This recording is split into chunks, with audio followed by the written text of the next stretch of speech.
called him El Drac, the Dragon. Sir Francis Drake, arguably the greatest commander in British naval history. The year is 1585, and though it was never formally declared, England and Spain are at war. After months of skirmishes, Queen Elizabeth has decided to strike at the heart of King Philip's power, his colonies in the West Indies, and the source of Spain's wealth.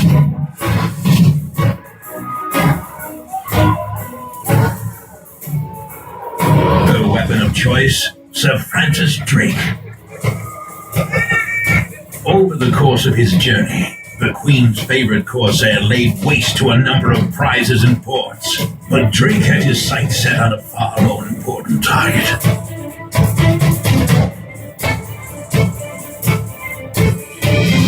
The flower of the West, Santo Domingo, was the oldest Spanish city in the Americas, and the capital of Spain's New World.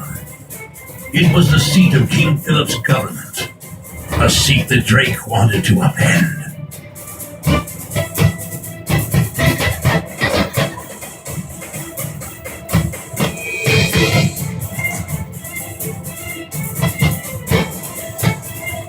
But unlike Drake's previous targets, Santo Domingo was a well-protected fort.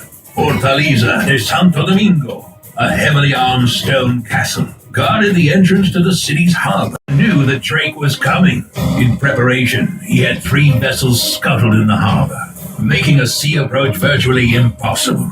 To capture Santo Domingo, Drake would need to be as cunning as he was fierce. Drake's plan is a masterstroke of military subterfuge. Under cover of night, Drake places 800 of his men on Haina Beach, several kilometers west of the city. As the soldiers wade through the jungle, Drake takes his ships back to Santo Domingo's harbor.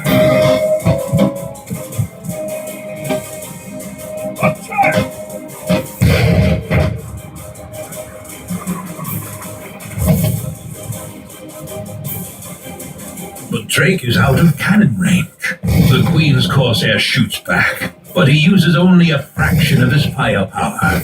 After all, this is just a diversion. With his men ready to strike at the city's gates, Drake implements his final ploy. Seeing English soldiers rowing toward shore, the Spanish commander orders his men to form ranks on the beach. But Drake's boats never land.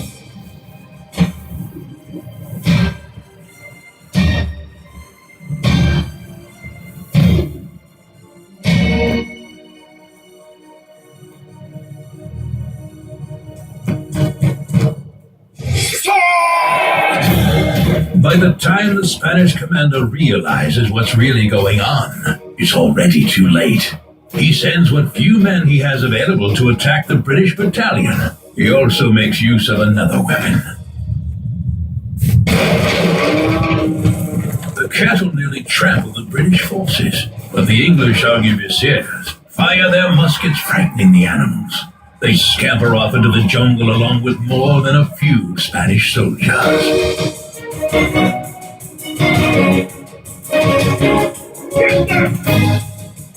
By nighttime, pressure on the Spaniards, Drake decides to burn a part of their city with every passing day.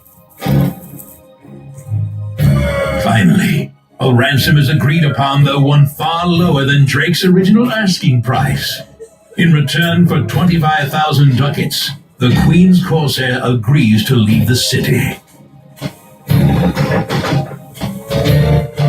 All in all, a third of Santo Domingo has been destroyed. It would take the locals decades to rebuild, but rebuild they did. Many of the city's structures were made of heavy stone, and thus withstood Drake's fires.